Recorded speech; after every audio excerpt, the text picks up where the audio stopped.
Ton parcours avec toi, je veux m'abandonner. Me laisser guider pour accomplir ta volonté. Maintenant que l'esprit mon cœur sort de toi. Sors de toi.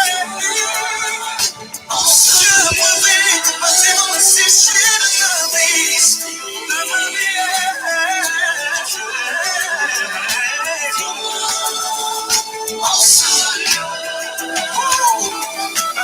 Esprit de Dieu,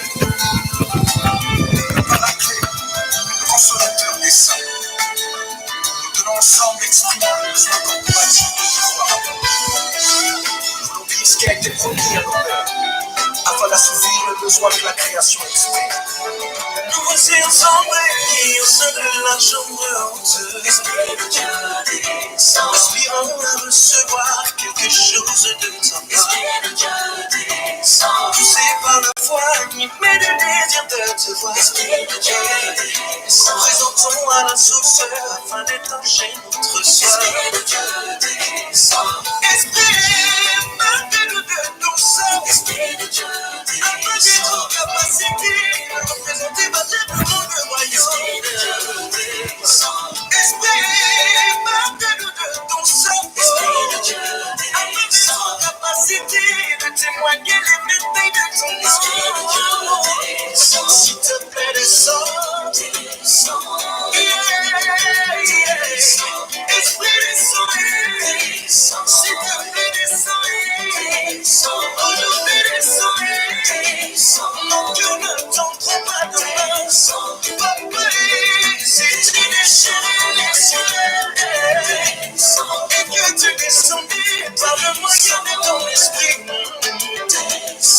Yahweh, si tu déchirais les cieux et que tu venais imposer ta signature de l'ennemi de ton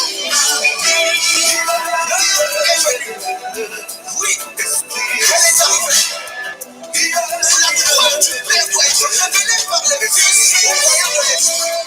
Il est temps de sa présence, s'attacher à sa présence. Mettre à l'instant spontanéiste dans laquelle la création est introduite depuis l'origine que tu descendais. Esprit descend, s'il te plaît, descend. Aujourd'hui descend, mon cœur ne tiendra pas jusqu'à demain. Que je vois un signe, après dans ma génération. Que je vois un signe, une réponse aux questions des nations. Que je vois un signe, une référence à la gloire de ton nom. Esprit de Dieu.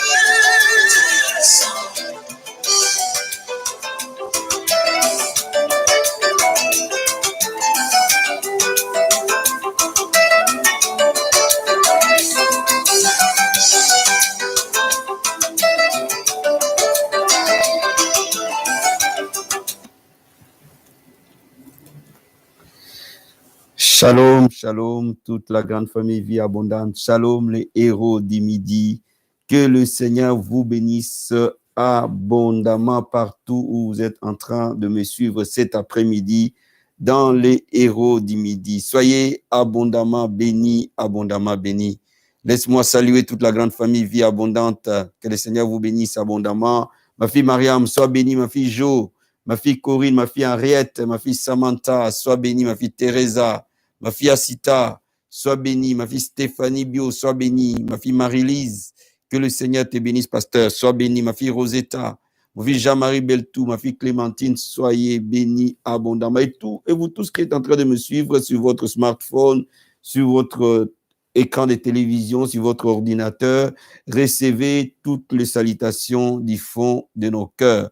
Que Dieu vous bénisse abondamment, ainsi que tous ceux qui nous suivent sur la Vie Abondante Radio. Soyez abondamment bénis. Nous allons commencer cette émission sur les héros du midi de cet après-midi. Avant cela, nous allons partager, comme d'habitude, nous allons partager sur Facebook, sur Imo, sur Messenger, dans différentes pages. Pendant ce temps, nous sommes en train de partager. Nous écoutons un moment d'adoration et nous sommes en train de partager. Que Dieu vous bénisse abondamment, bien-aimés. Soyez bénis, nous allons réécouter l'Esprit de Dieu et nous allons ensemble partager. Partager abondamment. N'arrêtez surtout pas de partager.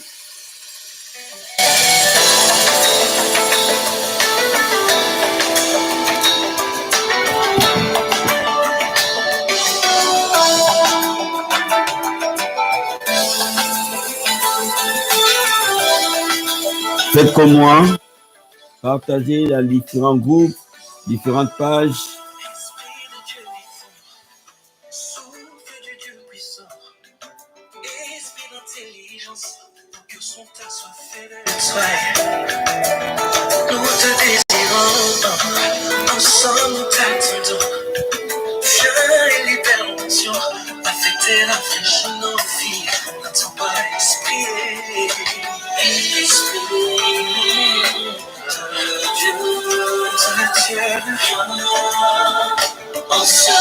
Enseigne-nous la volonté du Père.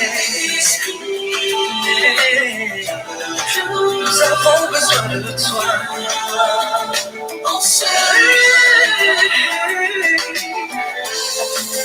Esprit,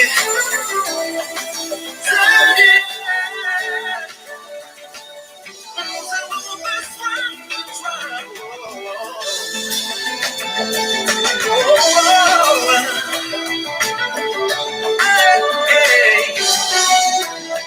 l'enseignant par excellence, l'intendant de mon existence, l'ayant droit de ma révérence, à jamais ma référence.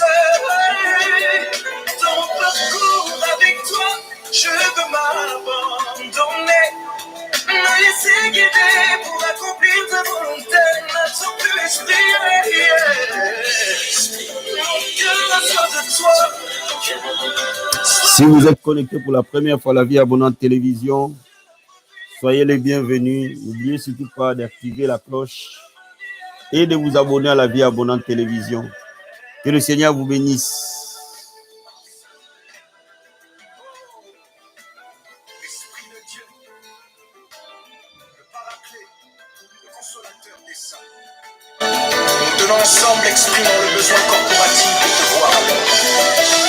Nous voulons vivre ce qui a été promis à nos pères, afin d'assouvir le besoin que la création exprime. Nous voici ensemble réunis au sein de la chambre haute. Esprit de Dieu. Soyez bénis, bien-aimés. Soyez abondamment bénis. Nous allons incliner nos têtes et nous allons nous approcher du trône du Seigneur et lui dire merci. C'est un privilège, c'est une grâce d'être là cet après-midi. La Bible dit, les peuples périssent faute de connaissance. La Bible dit, vous connaîtrez la vérité et vous affranchira. Lève les mains partout où tu es en train de me suivre. Commence à lui dire merci pour ce moment qu'il nous donne. Élève la voix vers le trône et dis-lui merci. Partout où tu es, élève la voix, dis-lui merci. C'est un privilège et une grâce d'être devant sa présence cet après-midi. Oh, lève les mains vers le trône du Seigneur, dis-lui un grand merci. Dis-lui un grand merci parce que l'homme ne vit pas du pain, mais l'homme vit de toute parole qui sort de la bouche de Dieu. Dis-lui merci parce que la Bible dit dans notre détresse qu'il a envoyé sa parole. Et sa parole nous a guéris. Dis-lui merci parce qu'il va nous apprendre comment réaliser nos rêves. Il va nous apprendre comment marcher dans l'accomplissement de notre destinée. Élève la voix vers les trônes du Seigneur. Dis-lui un grand merci. Partout où tu es en train de me suivre, bien-aimé, dis-lui merci. Alléluia. Oh, papa, nous te disons merci. Merci parce que c'est un privilège, c'est une grâce de t'adorer. Merci parce que c'est un privilège, c'est une grâce de se tenir devant ta présence. Dès qu'elle est reconnaissant, nous disons merci. Merci pour tous tes bienfaits. Merci pour ta grâce. Merci pour ta fidélité. Merci pour ta bonté. Nous disons merci pour ton onction qui est là cet après-midi. Nous disons merci pour ton peuple qui est là dans les héros du midi. Nous t'adorons, nous te célébrons. Alléluia. Commence à déclarer avec moi, c'est l'année de l'accomplissement des promesses de Dieu. C'est l'année où nos rêves vont devenir réalité. C'est l'année de l'accomplissement de la vision de Dieu dans notre vie. Alléluia. Oh, élève la voix, déclare-le très fort cet après-midi. Alléluia, au nom de Jésus. Alléluia, confesse-le, proclame-le. Par la puissance du nom de Jésus, déclare-le cet après-midi. Déclare-le, mon ami, au nom de Jésus-Christ. C'est l'année de l'accomplissement de tes promesses. L'année de l'accomplissement des promesses de Dieu dans nos vies. Alléluia. L'année de l'accomplissement des promesses de Dieu dans la vie abondante. Je déclare et je décrète dans le nom de Jésus de Nazareth. Oh, nos rêves deviendront réalité, Seigneur. Par le nom de Jésus-Christ de Nazareth. qui nous équipe à atteindre notre destinée, qui nous équipe à aller dans la vision que toi tu as prévue pour nous, qui nous équipe, Seigneur, à réaliser nos rêves au nom de Jésus de Nazareth. Alléluia. La Bible dit, quand Dieu a accompli le miracle dans la vie d'Israël, ils pensaient qu'ils étaient dans un rêve. Alléluia. Quand Dieu intervient dans nos vies, nous pensons que ce n'est pas la réalité, c'est peut-être un rêve. Non, mon ami, le rêve est devenu réalité. Alléluia. Dieu transforme nos rêves en réalité. Dieu transforme nos visions en accomplissement. Dans le nom de Jésus, déclare-le, déclare-le, déclare-le, déclare-le, déclare-le. Par le nom de Jésus-Christ de Nazareth, confesse-le. Alléluia. Au Dieu Saint-Esprit, apprends-moi. Apprends-moi à aller sur le chemin de ma destinée. Apprends-moi à marcher avec toi sur le chemin de ma destinée prophétique. Déclare-le ce soir, cet après-midi, dans le nom de Jésus. Gloire à Dieu, gloire à Dieu, gloire à Dieu. Oh Père, nous t'élèvons, nous t'adorons.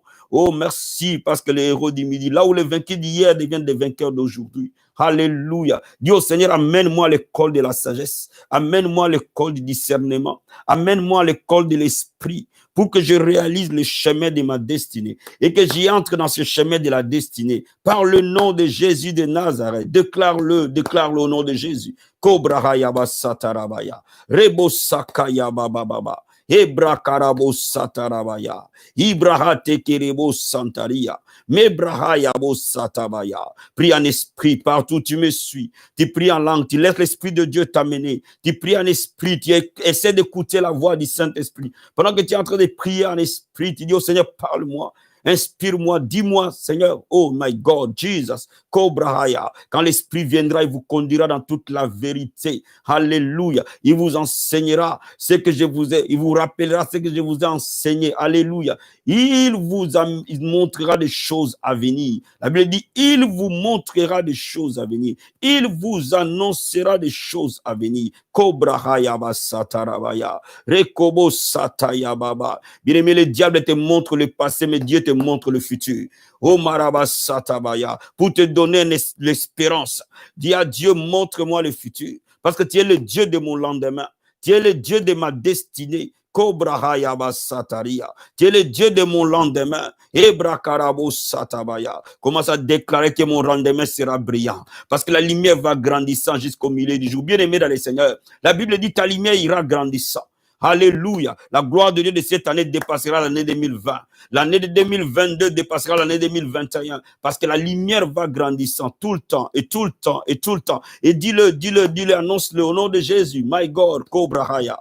Rekebo satabaya. Merci, Saint-Esprit de Dieu. Merci, Seigneur, merci. Oh, brahate kerebo sata. Dis-lui merci pour des miracles. Dis-lui merci pour des témoignages. Dis-lui merci pour la visitation. Alléluia. Élève la voix vers le Seigneur. Dis-lui merci pour la paix. Dis-lui merci pour la force. Dis-lui merci pour la santé. Dis-lui merci pour la révélation de la parole. Dis-lui merci pour l'intimité avec le Saint-Esprit. Dis-lui merci pour les jeûnes de 40 jours, ces jeûnes d'accomplissement que nous commençons ces 27. Au nom de Jésus, commence à prier avec moi pour ces jeunes. Commence à déclarer, Seigneur, nous voici. Nous venons te chercher de tout notre cœur, de toute notre âme, de tout notre esprit. Père, je serai là dans ces jeunes.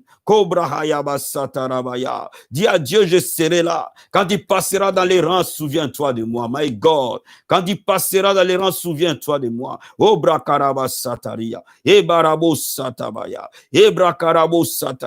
Que je sois plus proche de toi que jamais. Je te connaisse encore plus que jamais. Que je puisse t'aimer au-delà de toutes choses. Dis à Dieu pendant que tu passeras dans les rangs, pendant que tu visiteras cette famille, que tu te souviennes de moi. Que mon nom soit écrit dans les livres de souvenirs. Alléluia. Obrakaraba santarabaya. Ebarabo sataria. La Bible dit il est le rémunérateur de ceux qui les cherchent. Dis au Seigneur, ma récompense sera grande cette année. Alléluia. Obrakarabo sataria. Dis à Dieu, j'ai pris la décision de te chercher cette année. J'ai pris la résolution de te chercher cette année. Quels que soient les combats, quelle que soit la bataille, c'est la décision de mon cœur.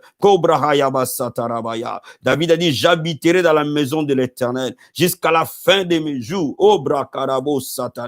David a pris la décision d'habiter dans la maison de l'Éternel jusqu'à ce que la mort vienne. Ebra Karaba Santa ya baba baba baba. Oh Père, bénis ces moments. Bénis ces jeunes de 40 jours. Bénis ces temps, Seigneur. Équipe-nous pendant ce temps de jeûne. Visite-nous pendant ce temps de jeûne. Et que nous soyons transformés à ton image. Nous soyons impactés. Amène-nous dans un autre niveau d'intimité avec toi. Un autre niveau de foi. Un autre niveau de relation avec toi. Un autre niveau de grâce. Un autre niveau d'onction. Un autre niveau de dons spirituels. Un autre niveau de l'écoute du Saint-Esprit. Merci, Seigneur. Merci, Jésus. Alléluia. Obra Karaba Sataria. Quelqu'un peut prophétiser l'année 2021. Quel est le rêve que Dieu a mis dans ton cœur? Quel est le rêve que Dieu a mis dans ton âme? Quelle est la vision que tu as? Quel est le projet pour toi cette année? Qu'est-ce que Dieu a mis dans ton cœur? Dis-le à haute voix, tu le verras s'accomplir. Dis-le plus fort, tu le verras s'accomplir. Par le nom de Jésus, nous te bénissons. Nous te rendons gloire. Merci Seigneur, au nom de Jésus. Amen, amen, amen. Bien-aimés, je suis enthousiasmé parce que quand le Saint-Esprit m'a parlé de ce thème ce matin, ce n'est pas vraiment le style de thème que j'exploite souvent, mais nous devons sortir de notre zone de confort. Alléluia. Donc aujourd'hui, je vais parler avec toi, réaliser ton rêve. Amen. Comment réaliser ton rêve? Cette année qui est l'année d'accomplissement, cela veut dire que c'est une année de réalisation, une année de concrétisation. Nous allons lire le livre de Psaume 126.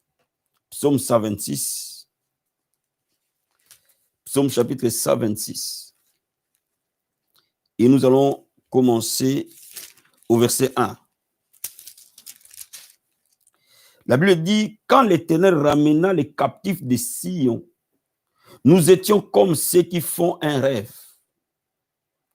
Alors notre bouche était remplie de cris de joie et notre langue de chants d'allégresse. Alors on disait parmi les nations, l'Éternel a fait pour eux de grandes choses. L'Éternel a fait pour nous de grandes choses et nous sommes dans la joie. Verset 6. Celui qui marche en pleurant quand il porte la sémence revient avec allégresse quand il porte ses gerbes. Amen. David dit, quand l'Éternel a délivré Israël, nous étions comme dans un rêve. Amen, amen. Bien-aimé, j'ai quelque chose à te dire ce matin. Cette année, la main de Dieu sera étendue sur nous et beaucoup parmi nous penseront que ce n'est pas possible, ce n'est pas réalisable ce que Dieu va faire avec nous. Moi, je le crois de tout mon cœur. C'est pour cela que je l'affirme. C'est pour cela que je le déclare. C'est pour cela que je le confesse. Parce que le juste vit par la foi. Nous ne vivons pas par ce que nous voyons, mais nous vivons par ce que nous savons que Dieu va faire. Alléluia. Donc, je suis en train de te dire quelque chose. Quand Dieu m'ouvre, on pense parfois que ça ne peut pas être possible. Ça ne peut pas être vrai. Mais justement, c'est vrai. Amen. Donc, David dit, quand Dieu a délivré Israël de l'Égypte, le peuple d'Israël pensait qu'il rêvait. Non, il ne rêvait pas. Dieu a étendu sa main. Amen. Et ils ont dit que Dieu a fait pour nous de grandes choses. Je vais dire à quelqu'un cet après-midi que le Seigneur fera pour toi et pour moi de grandes choses cette année. Le Seigneur fera pour nous de grandes choses. Alors, parce que tu ne peux pas parler d'accomplissement si à la base, dans ton cœur, Dieu n'a pas encore mis un rêve. Dieu n'a pas encore mis un but. Dieu n'a pas encore mis une vision forte dans ton âme. Bien aimé, quand vous regardez attentivement, vous allez voir, il y a une grande différence entre Dieu, comment Dieu opère et comment Satan opère. D'une manière générale, Satan nous ramène dans notre passé. D'une manière générale, il nous retourne dans notre passé. Justement parce que Satan veut que nous regardions dans notre passé pour que nous voyions des enfants d'Anak, pour que nous voyions des Goliaths, pour que nous voyions des murailles de Jéricho, afin que nous ayons peur. Mais Dieu nous amène toujours dans les futurs pour nous donner de l'espoir. Peu importe là où tu es aujourd'hui, la Bible dit, je connais les plans que j'ai formés pour toi, les plans de bonheur et non de malheur. Dieu ne t'amène pas dans le passé, mais Dieu t'amène dans un lendemain. Il dit, je fais toutes choses nouvelles. Peut-être qu'aujourd'hui, tu es dans une situation inconfortable, mais gloire soit rendue à Dieu, il y a un lendemain, il y a un futur. Alors Dieu te fait focaliser sur là où il veut t'amener. Alléluia. C'est pour ça que dès l'Égypte, il leur a promis la terre promise. Ils étaient encore captifs, mais Dieu leur a donné un futur. Donne-moi amen bien. Regarde ce que la Bible nous dit dans Genèse chapitre 13. Genèse chapitre 13. Versets 14 à 15.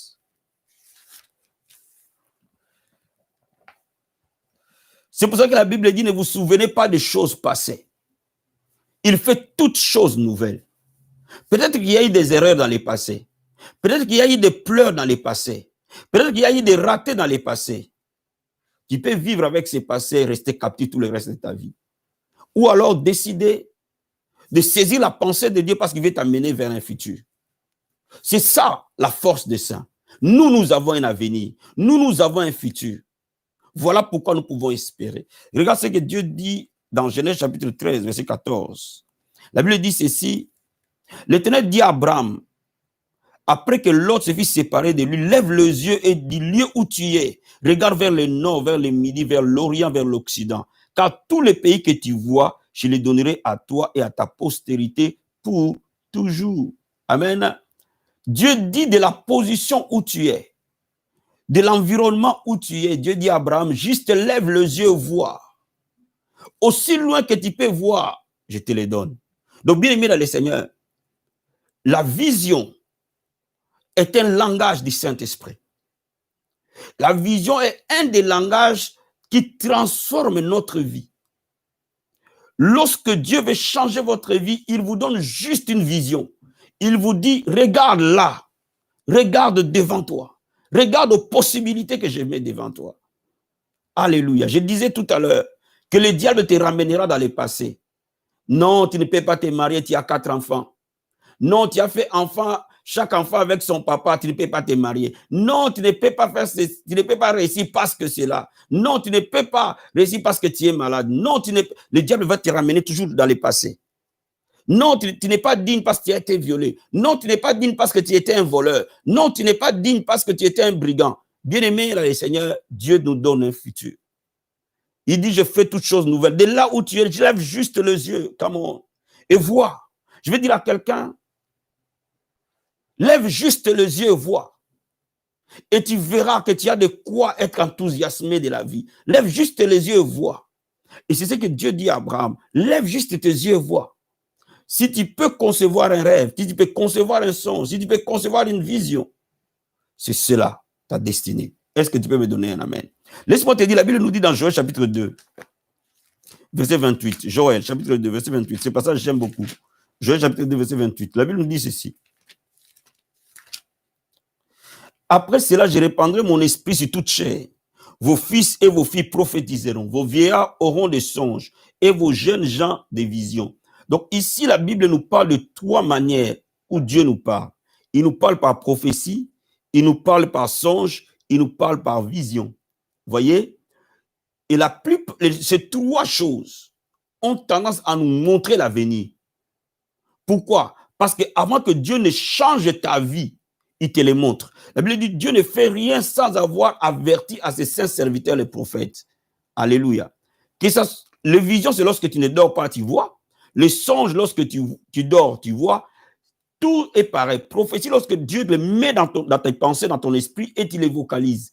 Ou alors par quelqu'un d'autre, et tu les vocalises. Donc, laisse-moi te dire, ce qui change nos vies, ce n'est pas notre argent, ce n'est pas notre beauté, ce n'est pas nos relations, ce n'est pas nos nationalités. Ce qui change nos vies, c'est là où Dieu veut nous amener. Nous sommes un peuple prophétique. Nous sommes un peuple d'alliance. Nous sommes un peuple de promesses. N'oublie jamais cela.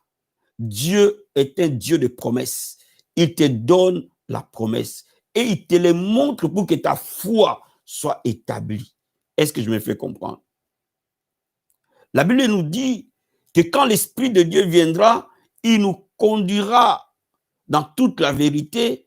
Il nous montrera des choses à venir. Il nous montrera des choses à venir. Cela veut dire quoi? Dieu te montre les choses qu'il a prévues pour toi. Donc, laisse-moi te dire quelque chose, mon ami. Lorsque tu veux voir le changement de Dieu, ne néglige plus jamais tes songes. Surtout si ce sont des songes réalisés dans l'atmosphère des jeûnes et des prières. Je vais reprendre quelque chose et je veux que tu me comprennes bien. La Bible dit, invoque-moi, je te répondrai, je t'annoncerai de grandes choses, des choses cachées que tu ne connais pas. Bien-aimé, ton lendemain est grand. Dieu a réservé de grandes choses pour toi. Alors, lorsque tu veux changer ta vie et entrer dans une vie de victoire, dans une atmosphère de prière et de jeûne, ne néglige jamais tes songes, ne néglige jamais tes visions, ne néglige pas le rêve même que Dieu met dans ton cœur. Il y a des choses que Dieu met dans nos cœurs où nous n'avons pas eu des songes, nous n'avons pas eu des rêves, mais nous avons un désir brillant.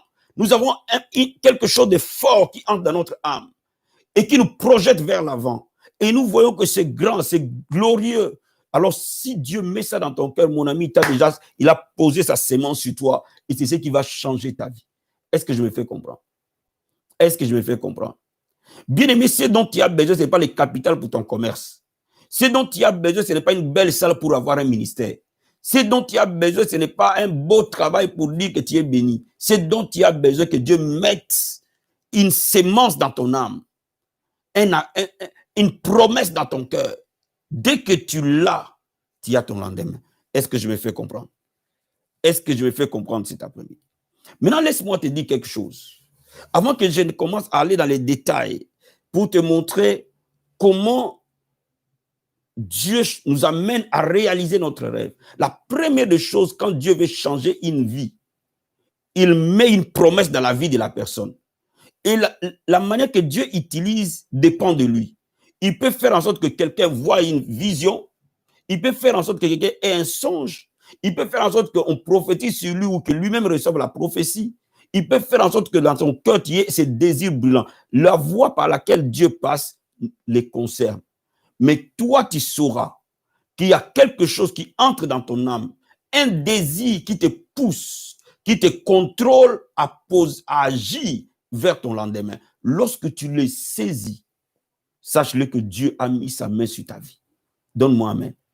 Et lorsque tu ne l'as pas encore saisi, la Bible dit la gloire de Dieu, c'est de cacher les choses. La gloire des rois, c'est de sonder les choses. Cherche-le cette année. Au début de cette année, crois-moi, il va te donner une promesse. Et quand il va donner une promesse dans ta vie, cela va contrôler toute l'année. Donne-moi amen. Donne-moi un bon amen.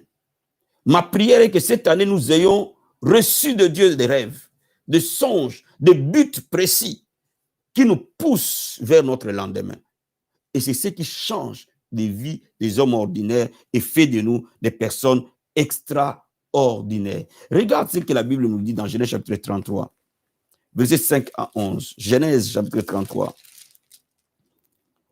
versets 5 à 11. La Bible dit ceci.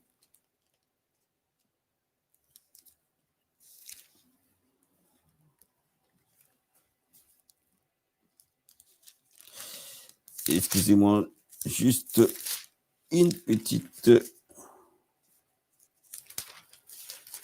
Genèse chapitre... Donnez-moi juste 2 minutes.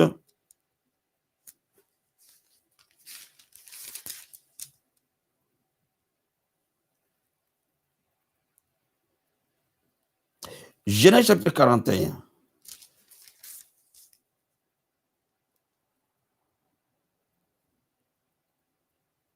Non, c'est pas ça. 2 minutes. Donnez-moi 2 minutes.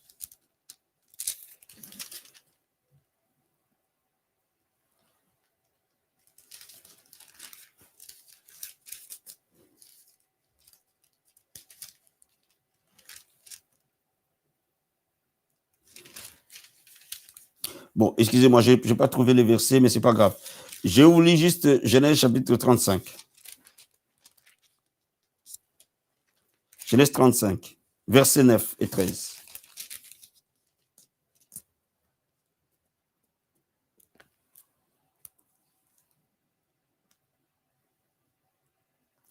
J'ai lu la parole du Seigneur. Dieu apparut encore à Jacob après son retour de Padan Padan Aram et il est béni. Dieu dit ton nom est Jacob et tu ne seras plus appelé Jacob, mais ton nom sera Israël et il lui donna le nom d'Israël. Vous voyez, ce qui a changé la vie de Jacob, c'est simplement le nom que Dieu lui a donné par un songe.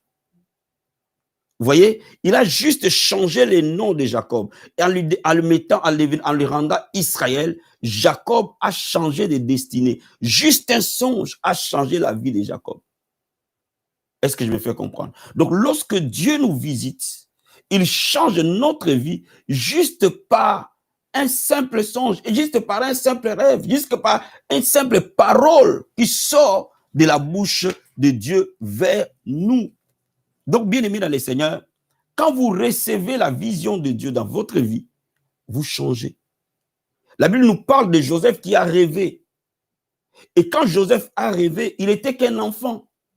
Mais quelques années plus tard, Joseph a vécu exactement ce qu'il avait rêvé. Vous voyez, le rêve de Joseph est devenu réalité.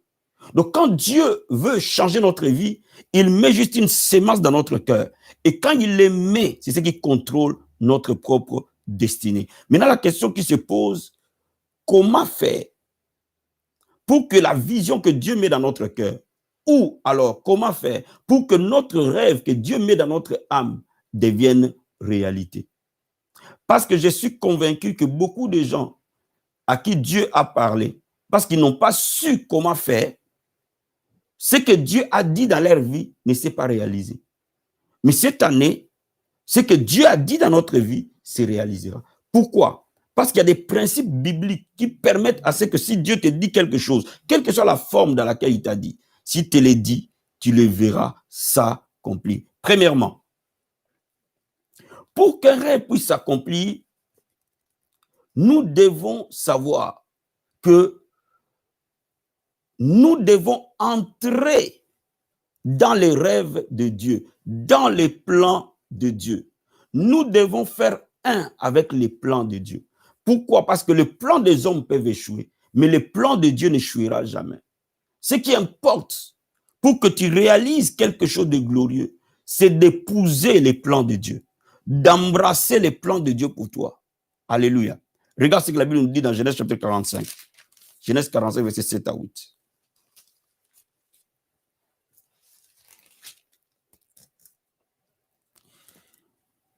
Joseph dit à ses frères, Dieu m'a envoyé devant vous pour vous faire subsister dans les pays et pour vous faire vivre par une grande délivrance. Ce n'est pas vous qui m'avez envoyé ici, mais c'est Dieu. Il m'a établi père de Pharaon, maître de toute sa maison et gouverneur de tous les pays d'Égypte. Voyez, quand les frères de Joseph l'ont vendu, ils pensaient qu'ils allaient annuler les rêves de Dieu. Ils pensaient qu'ils allaient annuler ce que Dieu avait prévu. Ils pensaient qu'ils ont rendu un mauvais service à Joseph. Bien au contraire, Joseph a eu la révélation que son arrivée en Égypte n'était pas les plans d'un homme. Son arrivée en Égypte était les plans de Dieu. Donc Joseph a pu juste entrer dans les plans de Dieu. Je vais te dire quelque chose cet après-midi, mon ami. Tout ce que tu vas vouloir faire, réalise simplement quels sont les plans de Dieu. Qu'est-ce que Dieu poursuit? Si tu arrives à identifier ce que Dieu poursuit dans ta vie, mon ami, ces jours-là, tu commences à les vivre. C'est ces jours-là que tu deviendras heureux. Beaucoup de gens échouent dans leurs rêves parce qu'ils font leurs rêves indépendamment du rêve de Dieu. Ils font leurs projets indépendamment des projets de Dieu. Je vais te dire quelque chose ce matin. Les projets des hommes échouent, mais les projets de Dieu n'échouent pas. Si le projet-là vient de Dieu, il n'échouera jamais. Pendant que les frères de Joseph l'ont vendu, pensant qu'ils sont en train de les nuire, bien aimés, ils sont en train d'accomplir les projets de Dieu. Pendant que les ennemis de ta vie s'élèvent, ils t'oppriment, ils pensent qu'ils sont en train de t'opprimer, bien au contraire, ils sont en train d'accélérer ta destinée. Quand tu rentres dans les plans de Dieu, la Bible dit tout concourt au bien de ceux qui aiment Dieu. Cela veut dire qu'aucune action ne peut t'atteindre sans te pousser vers ta destinée. Comment? Quelqu'un peut le comprendre cet après-midi. Toute circonstance va concourir à ce que tu arrives dans ta destinée. Parce que Dieu fait en sorte que ces projets se réalisent. si tu veux être heureux, si tu veux réaliser un but dans la vie, si tu veux atteindre quelque chose, il faut que tu saisisses qu'est-ce que Dieu poursuit dans ma vie, qu'est-ce là où il veut m'amener. Et si tu saisis là où Dieu veut t'amener, tu commences à aligner ta vie à cela, c'est terminé. C'est là où tes combats vont s'arrêter. C'est là où tes pleurs vont s'arrêter. Ne fais jamais des projets individuels et demandez à Dieu de bénir ces projets. Je vais dire à quelqu'un, c'est que Dieu n'est pas l'auteur, il ne les répare pas. Je dis ceci, quand Dieu n'est pas l'auteur de quelque chose, il ne répare pas. Dieu n'est pas un réparateur, Dieu est un bâtisseur. Donne-moi amen. Dieu est un bâtisseur. Là où Dieu n'a pas bâti, ne lui demandez pas de les réparer. Dieu est un bâtisseur. Dieu est un constructeur. Donc, lorsque Dieu n'a pas bâti quelque chose, ne lui demande pas de le réparer. Si le mariage où tu es rentré par toi-même, alors arrange-toi pour que ça marche. Parce que Dieu n'a pas l'obligation de l'arranger. Donne-moi amen. Mais si tu rentres dans les mariages où Dieu veut que tu rentres, il garantit que ces mariages fonctionnent. C'est ça. Est-ce que je me fais comprendre? Deuxième vérité. Lorsque on saisit les plans de Dieu, comment je découvre que je saisis les plans de Dieu? Lorsque je poursuis un but avec une très très forte passion, c'est un signe que je suis en train de faire quelque chose qui est au-delà de mes forces. Regarde Jean chapitre 4, verset 34. Jean 4, 34. Jean chapitre 4, verset 34. La Bible dit ceci. Ma nourriture est de faire la volonté de celui qui m'a envoyé et d'accomplir son œuvre. Bien-aimé dans le Seigneur, il était passionné sur le plan de Dieu dans sa vie. Au point qu'il disait, on lui supplie, mange, maître, mange. Il dit non, moi, ma nourriture, c'est de faire la volonté de celui qui m'a envoyé. Bien-aimé dans le Seigneur, vous ne pouvez pas réaliser quelque chose si vous n'êtes pas passionné dans ce que vous faites. Vous n'arriverez pas très loin si vous n'êtes pas passionné dans le but que vous poursuivez. La passion est un indicateur de destinée. La passion est un instrument qui montre que la voie que vous êtes en train de suivre est la voie que Dieu a tracée pour vous. Généralement, quand vous êtes passionné pour Jésus, vous faites des progrès. N'oubliez jamais, tout progrès est basé sur la passion. Quand vous êtes passionné, vous pouvez faire des efforts sans vous en rendre compte. Quand vous êtes passionné pour Jésus, vous connaissez les réveils directement. Une église tiède ne peut pas connaître les réveils. Mais une église passionnée connaît les réveils automatiquement et naturellement. Un ministère tiède ne peut pas connaître la croissance. Quand un ministère devient passionné, il commence directement à grandir. Tout ce qui est passionné à la vie. Est-ce que je me fais comprendre? Il est important, très très important, de ne pas faire les choses de Dieu juste pour faire, mais les faire avec beaucoup de passion pour que les choses de Dieu deviennent utiles. Vous voyez, si vous voulez faire les choses de Dieu, entrer dans votre destinée, vous devez y entrer avec passion. Si vous n'entrez pas avec passion vers votre destinée, vous n'arriverez nulle part. Quand vous sentez que vous n'avez plus la passion, posez-vous la question si je suis sur la bonne voie. Parce que la première des choses, quand Dieu te veut entrer dans ta destinée, il te donne un désir brûlant. Et c'est pour ça qu'on dit qu'il te donnera ce que ton cœur désire. Ça veut dire que ce désir-là ne veut pas dire le désir que l'homme a, le désir que Dieu met dans le cœur de l'homme. Quand Dieu te mène quelque part, il te donne la passion. C'est-à-dire quand il donne la vision, il donne la provision. La première provision que Dieu donne, c'est la passion de poursuivre ton but. Est-ce que je me fais comprendre? Il te donne un désir brûlant, un désir fort. Et ce désir-là devient le carburant de ton avenir. Vous voyez, quand Dieu t'amène à le servir dans la prière, prier pour toi devient un plaisir. Quand Dieu t'amène à prêcher l'évangile, même s'il n'y a personne, tu prêches. Pourquoi? Parce que tu es passionné. Tu es passionné. Combien de fois j'ai prêché tout seul? Combien de fois j'ai prêché devant mon miroir? Combien de fois j'ai prêché en faisant les sports? Je m'imagine que si les gens peuvent parfois me voyer en marchant et en train de prêcher, ils allaient dire, mais ce monsieur est fou. Parce que tu ne prêches pas par rapport aux gens. Tu prêches par rapport à la passion qui est au-dedans de toi. Donc, lorsque vous n'avez pas la passion, vous ne pouvez pas progresser.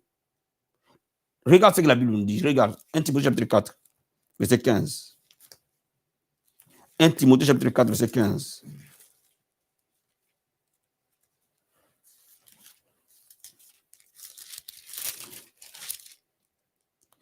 Occupe-toi de ces choses, donne-toi tout entier en elles, afin que tes progrès soient évidents pour tous.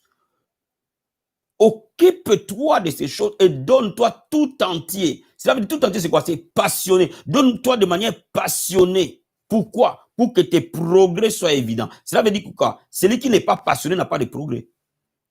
Lorsqu'une vie n'est pas passionnée, elle ne progresse pas. Donc, elle ne réalise pas sa destinée. Elle ne réalise pas ses rêves.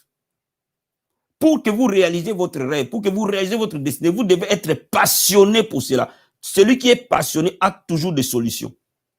Quels que soient les problèmes qui vont arriver, tu auras toujours la solution. Tu auras toujours un moyen de les contourner. Tu auras toujours un moyen de les détourner parce que tu es passionné. Bien aimé, que personne ne vole ta passion ni ton zèle. Si quelqu'un tue ta passion, il tue ta destinée. Parce que tu n'as pas de destinée tant que tu n'es pas passionné. Est-ce que je me fais comprendre? Que le feu du Saint-Esprit t'embrase. Vous savez, quand le feu du Saint-Esprit nous embrase, nous avons les ailes, le zèle. Et c'est ça la passion. Vous devez avoir les ailes de choses spirituelles, les ailes de Dieu, les ailes de les servir. Soyez bouillants. Soyez bouillants, soyez hyper actif pour Dieu, soyez hyper bouillant pour Dieu. Si vous n'êtes pas bouillant pour Dieu, si vous n'êtes pas passionné pour Dieu, si vous n'êtes pas zélé pour Dieu, si vous n'êtes pas zélé pour votre rêve, vous ne l'accomplirez jamais, alors jamais, alors jamais. Est-ce que je me fais comprendre? Troisième chose, nous sommes appelés à recourir à l'aide du Saint-Esprit. Vous n'arriverez jamais à réaliser votre projet sans l'aide du Saint-Esprit. Regarde, Deutéronome chapitre 28, versets 1 et 13. Deutéronome 28.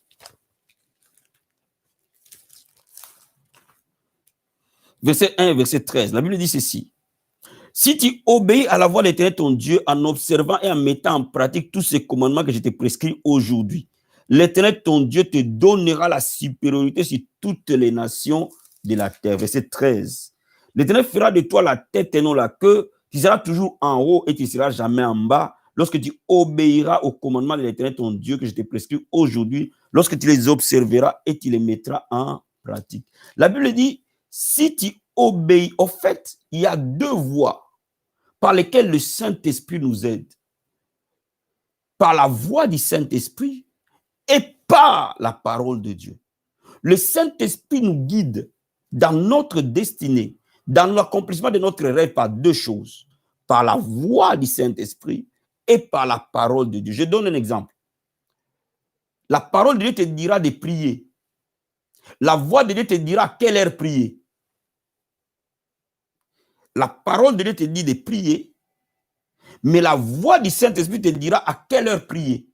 Tu dois apprendre à obéir à la parole, mais aussi à la voix. Pourquoi? Parce que le Saint-Esprit est le stratège de ça. Comment? Vous savez, quand Dieu dit vous serez la tête et non la queue, vous serez en haut et jamais en bas. Regardez, toute personne qui est la tête s'occupe de quelque chose d'important qu'on appelle la stratégie.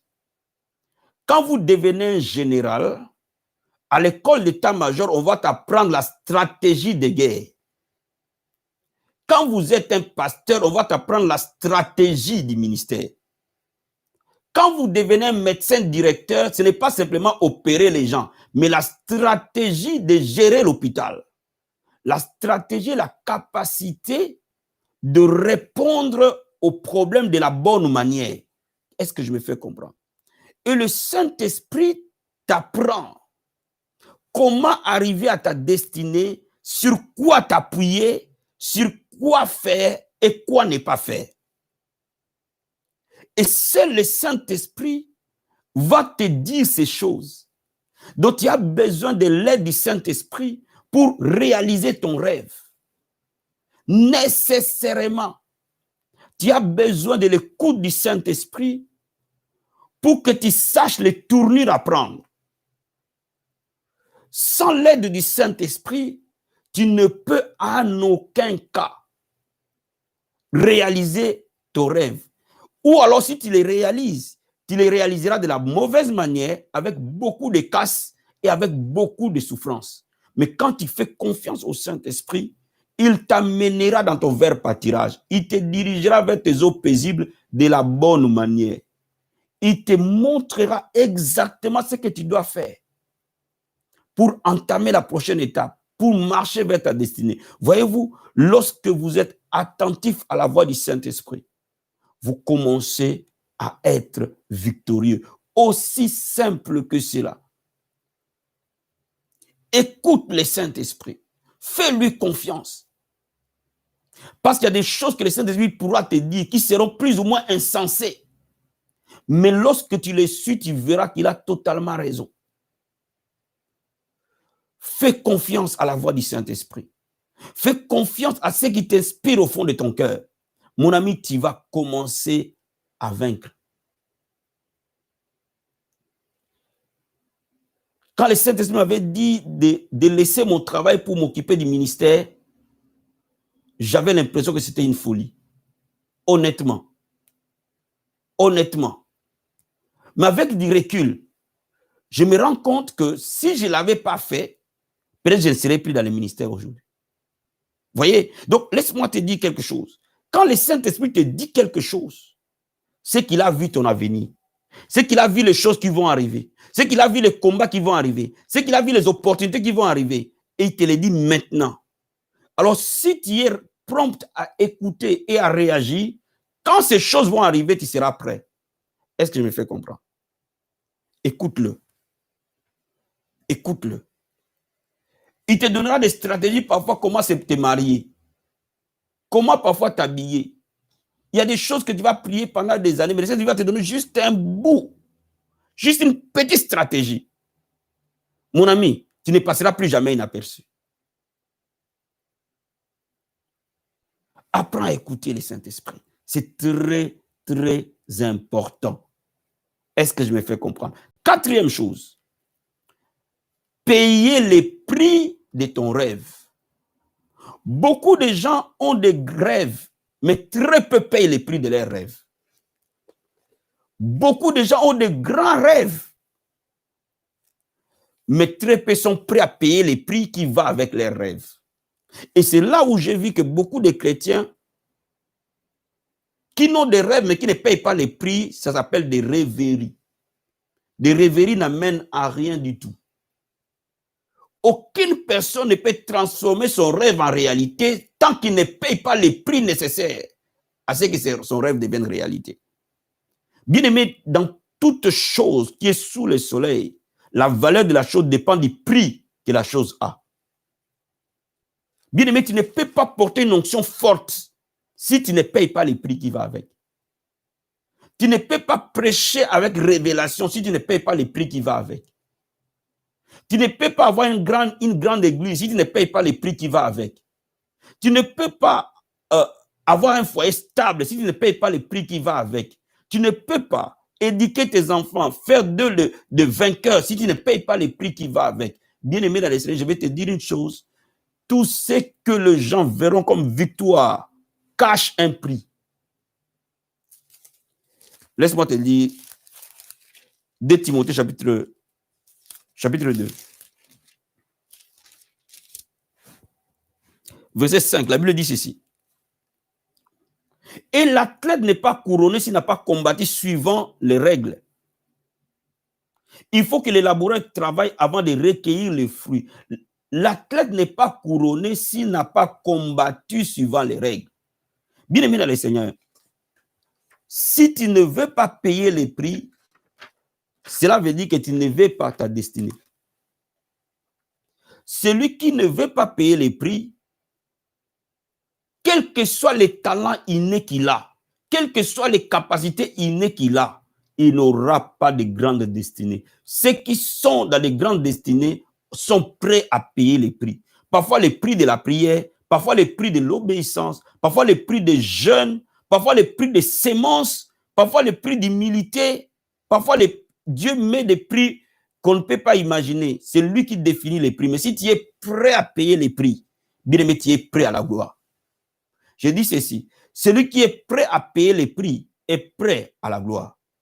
Mais celui qui n'est pas prêt à payer les prix ne peut pas avoir la gloire. Et je vais dire à quelqu'un, n'élève pas quelqu'un qui n'a pas payé les prix. Il va détruire ce que tu fais. Je dis ceci, ne donne pas l'élévation à quelqu'un qui n'a pas payé les prix. Cette personne sera un destructeur. Tout celui qui ne paye pas les prix de la chose, il la détruit. Pourquoi les mamans aiment leurs enfants? Parce qu'ils savent les prix de 9 mois dans les ventes et les combats qui vont passer à la maternité. Va toucher maintenant cet enfant-là, tu verras comment maman va te mordre. Pourquoi? Parce qu'elle connaît les prix. Elle connaît, les parents aiment leurs enfants. Parce que pourquoi? Parce que prendre un enfant de bébé et l'élever, le prix est énorme. Vous voyez? Du moment où tu l'as conçu jusqu'au moment où il devient grand, le prix est immense. Il y a des nuits que tu n'as pas dormi. Il y a des jours où tu n'as pas été bien. Pourquoi? Parce que cette personne, tu le portes parce que le prix a été payé. Bien aimé, celui qui ne paye pas les prix, il ne faut pas l'élever. Il ne faut pas lui donner quelque chose qui n'a pas payé les prix. Il va les détruire. C'est une loi naturelle. Mais celui qui a payé les prix va nécessairement protéger et faire avancer. Donc, tu ne peux pas être dans ta destinée si tu n'es pas prêt à payer les prix. Sois prêt à payer ton prix, tu verras la gloire de Dieu. Est-ce que je me fais comprendre? Cinquième chose, devenir une source de bénédiction pour les autres. Bien aimé dans le Seigneur, Dieu dit à Abraham, je te bénirai, je rendrai ton nom grand, je ferai de toi une source de bénédiction. Donc laisse-moi te dire, tu ne peux aller efficacement dans ta destinée que lorsque tu comprends que si Dieu te donne quelque chose, ce que Dieu te donne est toujours plus grand pour toi. Come on. Si Dieu te donne quelque chose, est toujours plus grand pour toi seul. Donc, nécessairement, fais jouir aux autres ce que Dieu t'a donné. Parce que ça dépasse ton cadre personnel. Si Dieu te donne quelque chose, la chose qu'il t'a donnée est toujours plus grande que toi. Alors, deviens une source de bénédiction. Fais profiter les autres de ta gloire. Fais profiter les autres de là où Dieu t'amène. Si Dieu t'ouvre une porte, fais que les autres y entrent par toi. Si Dieu t'élève, fais que par toi, Dieu élève d'autres. Et quand tu commences à entrer dans ces principes, Dieu va continuer à t'arroser davantage. Donc, fais partager aux autres ce que Dieu a mis en toi. N'oublie jamais cela. Si Dieu te donne un don, c'est pour l'utilité commune. Fais en sorte que les autres en bénéficient. Cette année, fais en sorte que tu sois un constructeur, apporte quelque chose de positif dans la vie des gens. Ne sois pas des gens de sources de chagrin des autres, sois des sources de joie pour les autres. Fais en sorte que les gens se réjouissent de t'avoir rencontré. Et non qu'ils regrettent de t'avoir rencontré. Come on. Il dit, ah, Dieu merci, j'ai rencontré cet homme. Ah, Dieu merci, j'ai rencontré cette femme. Ah, Dieu merci que Dieu a mis cet homme sur mon chemin. Il faut que tu aies cet état d'esprit. Cette année, et cet état d'esprit apporte quelque chose dans ton église, apporte quelque chose dans ton département, apporte quelque chose dans ta famille, apporte quelque chose dans ton entreprise, là où tu travailles. Sois celui qui apporte quelque chose. Et quand tu deviens une source de bénédiction pour les autres, Dieu t'élève à un niveau très, très, très élevé. N'oublie pas, si Dieu te donne un talent, il te donne un don, il te donne une destinée, il te donne un avenir, c'est pour que tu sois une source de bénédiction pour les autres. Dieu avait élevé Joseph, pas simplement pour Joseph, mais aussi pour toute sa famille. Est-ce que tu me comprends cet après-midi? 6e chose, tu ne peux pas entrer dans ta destinée réellement si tu ne choisis pas ton entourage. Ton rêve ne deviendra jamais réellement réalité si ton entourage n'est pas filtré. Bien aimé, Jésus, pour choisir ses apôtres, il a passé une nuit entière de prière pour choisir 12 personnes. Une nuit entière, lui, créateur du ciel et de la terre. Une nuit entière pour choisir que 12 personnes. C'est un langage, c'est un message. Que ceux qui sont des porteurs de destinée, ceux qui sont des porteurs de rêves, les gens qui les entourent sont des personnes à filtrer, à analyser, et parce que n'élève pas quelqu'un qui ne partage pas ton rêve. N'approche pas quelqu'un qui n'a pas la même pensée que toi. Quand tu veux aller dans ta destinée, n'épouse pas n'importe qui. N'épouse pas un homme parce qu'il a l'argent. Parce que ce n'est pas l'argent dont tu as besoin. La grâce de Dieu va produire l'argent. N'épouse pas une femme parce qu'elle est belle. Non, l'onction de Dieu attirera toutes les belles femmes de la terre. Épouse quelqu'un qui t'apporte quelque chose par rapport à la vision que Dieu t'a donnée, qui va embrasser cette vision avec toi, qui va devenir un point fort de ta vision. C'est ceux-là avec qui tu vas entrer en alliance de destinée. Tu dois faire bénéficier beaucoup de gens de ce que Dieu t'a donné, mais tu dois filtrer ton entourage. N'oublie jamais, jamais cela. Les mauvaises compagnies corrompent les bonnes mœurs. Je vois beaucoup de chrétiens avoir des vies minables parce qu'ils ont négligé la notion de savoir avec qui ils vont se marier, avec qui ils vont faire des enfants, avec qui. Nous, quand nous étions convertis, les pasteurs ne nous disaient pas ces choses. Mais pourtant, ce sont des choses clés de la vie. Ils n'insistaient pas sur ça. Et pourtant, beaucoup de gens font naufrage dans leur marche chrétienne, non pas parce qu'ils ne sont pas appelés, non pas parce qu'ils n'ont pas de grâce, non pas parce qu'ils n'ont pas de talent, mais parce que les gens qui les accompagnent sont des destructeurs de destinée. Vous voyez, il y a ce qu'on appelle des destructeurs de destinée. C'est-à-dire que quand ils sont à côté de toi, que tu montes, que tu descendes, ils vont s'arranger pour détruire tout ce que tu fais, tout ce que tu entreprends, tout ce que tu veux entreprendre. Ils vont devenir un obstacle pour ta vie.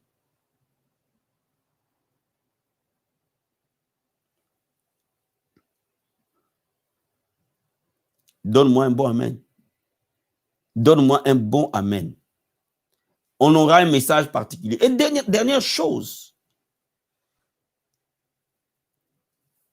Toute destinée que Dieu t'amène, tout rêve que Dieu met dans ton cœur, l'indicateur central est que es-tu heureux dans cette destinée? Le diable peut combattre quelque chose que Dieu a donné. Mais le diable ne peut pas enlever le bonheur de faire ce que Dieu a prévu de faire par nous. Quand vous faites ce que Dieu a prévu de faire par vous, le simple fait de le réaliser, vous êtes épanoui. Ça, c'est l'indicateur que le diable ne peut jamais voler. Si vous voyez vers les chemins de votre destinée, vous avez des combats et vous êtes abattus, cela veut dire que Dieu veut que vous appreniez quelque chose. Il y a une information qui vous échappe. Il y a une partie de la formation que vous n'avez pas eue. Cherchez juste à comprendre qu'est-ce que Dieu veut que vous appreniez. Dès que vous arrivez à cerner ça, c'est terminé. Votre vie change. Et vous êtes heureux. Vous ne pouvez pas être malheureux dans ce que Dieu a prévu pour vous. C'est impossible. Parce que la Bible nous dit, c'est la bénédiction de l'Éternel qui enrichit les faits d'aucun chagrin. On ne peut pas avoir de chagrin dans les choses que Dieu a données. Parce que les choses que Dieu a données sont bénies d'avance. Si dans les chemins, vous arrivez à avoir des chagrins, cela dit quoi? Cela veut dire qu'il y a quelque chose qui vous échappe encore. Cherchez ça. Visez ça. Trouvez ça. Comprenez juste ce que Dieu veut que vous fassiez. Comprenez ce que Dieu veut que vous appreniez. Dès que vous le comprenez, c'est terminé. Vous êtes heureux. Sur l'année de l'accomplissement où Dieu nous amène, Nous ne pouvons que être joyeux et épanouis. C'est pour cela que je n'arrive pas à comprendre quand on est chrétien et on est tout le temps dans la souffrance. Il y a quelque chose qui ne va pas. C'est-à-dire il y a quelque chose qui ne tourne pas. Il y a quelque chose qui ne fonctionne pas. Alors, revenez vers vous-même. Allez vers le Saint-Esprit. Dites-lui, Seigneur, révèle-moi. Qu'est-ce qui ne va pas? Pourquoi je ne peux pas être un chrétien épanoui? David dit, j'ai la joie, comme on dit, d'aller dans la maison de l'Éternel. La Bible déclare, un jour dans tes parvis, vaut mieux que 1000 ans ailleurs. Cela veut dire que dans la présence de Dieu, on ne peut qu'avoir la joie. Si on n'a pas la joie, il y a quelque chose qui ne va pas. C'est-à-dire quelque chose qui ne fonctionne pas. Il y a une anomalie quelque part. Donc, trouvez juste l'anomalie, corrigez ça. Et vous devenez épanoui. Est-ce que quelqu'un est béni cet après-midi? Si tu as été béni, n'oublie pas de liker la vidéo, s'il te plaît, et de nous laisser un petit commentaire. Que Dieu vous bénisse. Votre rêve va devenir réalité. J'ai donné quelques autres détails pour t'amener petit à petit à découvrir les petits détails, des ajustements qui rendent les choses faciles dans le royaume de Dieu. Que Dieu vous bénisse. On se dit à ce soir à 21h pour la prière du soir. Passez un très bon après-midi et on se dit à tout à l'heure. Que Dieu vous bénisse. Si vous êtes connecté pour la première fois, bien-aimés dans le Seigneur, n'oubliez pas de vous abonner et d'activer la cloche. Parce que c'est ici que ça se passe. À ce soir. Ciao.